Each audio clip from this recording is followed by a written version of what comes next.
recordados de México, ¿verdad? Aunque dejó un profundo legado que continúa hasta nuestros días. Existe una maraña de teorías en torno a su fallecimiento. Y de esta manera comenzamos los misterios extremos. Amorcito corazón, yo tengo tentación de un beso.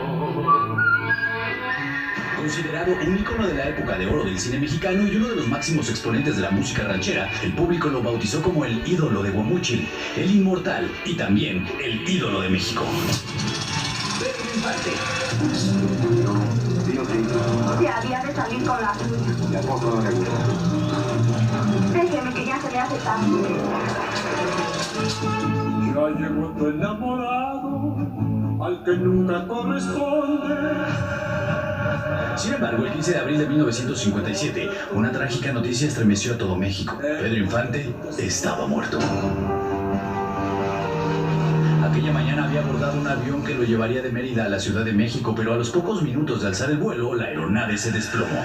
¿Quién se hace el favor de decirnos, es realmente cierto que nuestro querido Pedro Infante ha fallecido? Lamentablemente, sí es cierto. Aquí tenemos las órdenes de despacho debidamente firmadas por Pedro Infante como copiloto. Desgraciadamente, XMH Radio Mérida confirma en una forma oficial la muerte de nuestro querido actor Pedro Infante. El pueblo de México estaba conmocionado. Entre los cuerpos que recuperaron los forenses había uno que portaba una esclava de oro. Se informó que ese y otros elementos sirvieron para identificar a Pedro Infante. ¿Cuál fue el primero que sacaron? Es decir, ese parece que, según por lo que usted dice, que tiene una placa de metal, cree que sea de Pedro Infante, ¿verdad? Sí, bueno, pues el primero que sacamos fue de Pedro Infante. Sus restos mortales fueron trasladados a la Ciudad de México, donde las multitudes ya guardaban la llegada. Todo mundo quería darle el último adiós a su ídolo y lo acompañó hasta su sepulcro. Querido amigo, María, morir. Y fue aquí en TV Azteca donde se dio a conocer a un personaje muy peculiar por su aspecto físico, pero también por su voz. Lo recordaba al ídolo de México y de esta manera salió a la luz un hombre que decía llamarse Antonio Pedro. Esa es la historia. Fue en 1995 cuando TV Azteca dio a conocer un personaje que empezó a llamar la atención. Surge allá en 1983 un cantante con las mismas características físicas que Pedro Infante, con el mismo estilo de canto, con muchos de los antecedentes que tenía Pedro Infante en su tiempo, y empieza a cantar de 1997 a 1983, de la misma edad que Pedro Infante tendría si estuviese vivo. Se hacía llamar Antonio Pedro y era reacio a dar entrevistas, así que un reportero lo tomó de sorpresa en una estación de radio donde hacía una presentación en vivo. ¿Cuándo empieza de manera pública a cantar? Se podría decir en el año 1983. ¿Por qué hasta entonces? Precisamente es la pregunta, ¿por qué? Ni yo puedo respuesta. Se mostraba evasivo y no permitía que se pronunciara el nombre de Pedro Infante. ¿Es de Sinaloa? Yo soy del norte del país. Hay mucha gente que lo relaciona y usted varias veces lo ha negado y ha cuidado con lo que se va a hablar con respeto al público. Su forma de cantar, el tono de su voz y sus movimientos coincidían con los del ídolo mexicano. El público no tenía duda, estaban ante el inmortal Pedro Infante.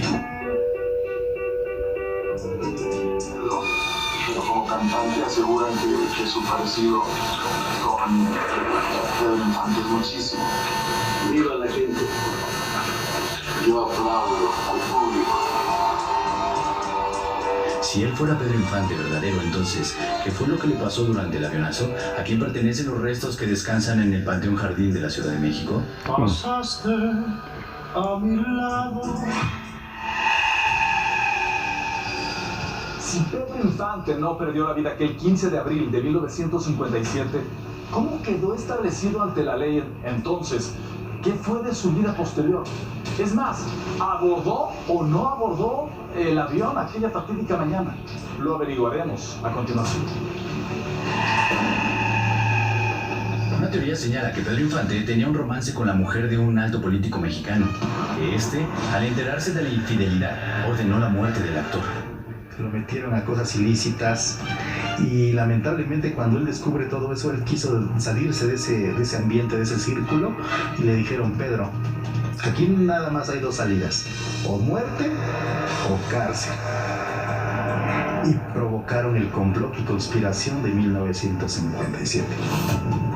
Según cuenta César Augusto Infante, supuesto nieto de Pedro Infante, los mafiosos reemplazaron al cantante, le pusieron la esclava de oro a otra persona y ordenaron que el avión despegara. Y mientras México lloraba la partida del artista, a lo encerraron en Lecumberri y también en las Islas Marías, donde fue objeto de despiadadas torturas. 26 años, de 1957 a 1983. Hubo días que no tuvo que comer. A un hombre que después sufrió 26 años, tortura, mala alimentación. ¿Cómo lo quieren ver? Igual. Pero, ¿cómo obtuvo su libertad y cómo adoptó el nombre de Antonio Pedro?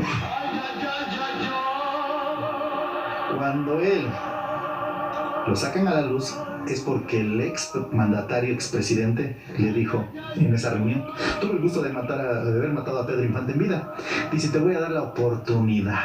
Así le dijo: te voy a dar otra identidad, con la condición que nunca digas que eres Pedro Infante, porque si dices, o tu familia se entera, mato a toda tu familia y te mato a ti.